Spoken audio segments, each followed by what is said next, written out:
بله تماشاوانین هجابن پیکرنین مافین مرووی ترکیه ام دی لسر وینا راوستن میوانی من عبدالله زیتونه سروک کمالی مافی مرووی از شاخه دیاربکری سلاف بوده که عبدالله لترکیه ده سلات و وان وی راپورا گوه گوتی قبول ناکی مثلا دویجی işkence nine دگرتیگاهانده مثلا لسر چه اساسی دستلات دبیجه işkence nine uhun çava dikarın ispat bugün bu işkence haneli gertixaneyin Türkiye. Slavu Dembaş rasti ve bilançoya me par vekir az naxwazim dubare bikim li ser pirsa we ez dixwazim çend tişta bibêjim îroj ji bona mafên demokratîk an jî mafê mirovan ev însanê îtiraz dikin protesto dikin lê merov dinêre hatine binçavkirin û ji vê binçavkirinê pêva hatine girtin Tirkiye jî mixabin bi kanûnê wî bi û bêjin politikayê wî ne ser demokrasî û mafên mirovayî û azadiyê karê Tirkiye bi rastî ana bi wek düşünce askeriyê tê dimeşinê ji ber wî jî kî îtiraz bike kî derva qala mafê xwe bike tê girtin van însanê hatin girtin jî rastî Tirkiye'de em bêjin girtîgehê F tipî dibêjin herî zêde güvenlikli ye ji ber wî jî ev dere da zêdetir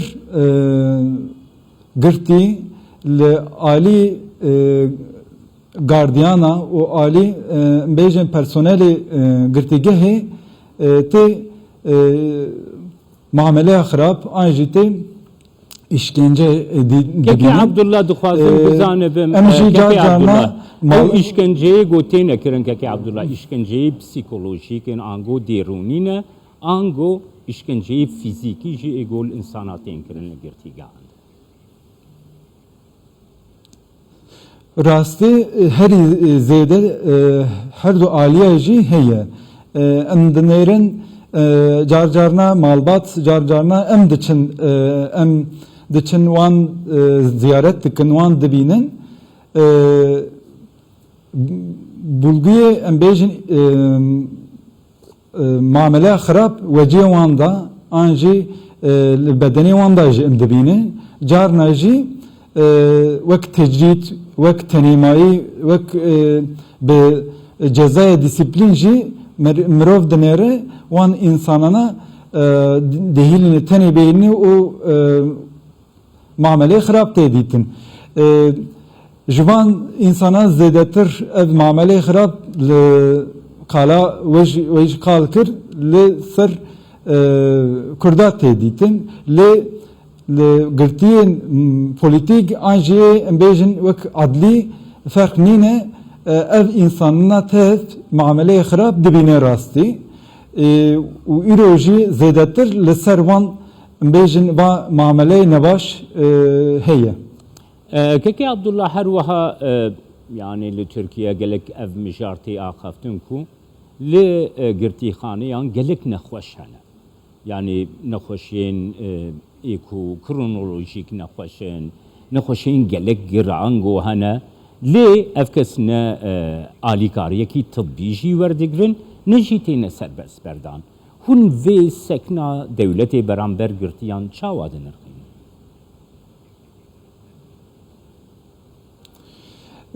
Rastî ev qala meqala bepêkirina mafê mirova kir herî zêde ji mesela pirsgirêka Kurd çareser nebiye ji ber wê meseleyê jî Türkiye ji girtîgehan bigirin ji heta ji qadan bi meseleyê wek askerî dinêre bi düşünceya otoriter dinêre ji ber wî jî li girtîgeha jî ev insanı bejin ne politik به سوچ عدلی هاتی گرتن جی هندر دا وکیدن وکی politik heni jî peywan bernede diye düzenlemek baş nakı. İro nezi 1500 mirov her kim li girtigaha nexweşi. Jwan jî nezi 505 heb pir girane, durumawan pir girane. Li ev insanana çune nexweşxane be raporê nexweşxane da duruma wan herî pir zêde giran e. Lê dişînin adlî tipê, dişînin bêjin savcılığı ji ber biryara wan her du uyana ev insanana nayê berdan, nayê naşînin nexweşxaneyê tedavî kirin û ev insana li girtîgehê jiyana xwe dest da. Raporê da we jî nivîsand Tirkiyey'de ji ber her wiha meseleyê din jî her iki pêncî û heft girtî 2020 da jiyana xwe dest da. Ji vanan jî zêdetir girtiye nexweşin. Wek mînak bibêjim Xalîl Güneş ji şeş heft nexweşî wî giran hebûn lê her tim malbata wê komeleya mafê mirova daxwaz dikir ki ev raporê wî heye belûyê jî pir zêde nexweşe wîn berdin. Lê Tirkiye dadgeha Tirkiye adlî tipa Tirkiye û wî ber nedan wî 2020 da jiyana xwe dest da. Wek wî ji zêde nexweş hene îro jî bi mirinê rûbirû mane.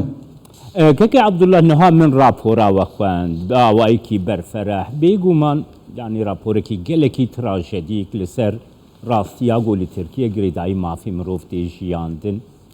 Gelo raporê ve tesîrê li desthilatê dike, tesîrê li dewletê dike ku van nêzîkahiya xwe sekna xwe beramber girtiyan li ser işkenceyan li ser binpêkirina mafê mirov biguherîne.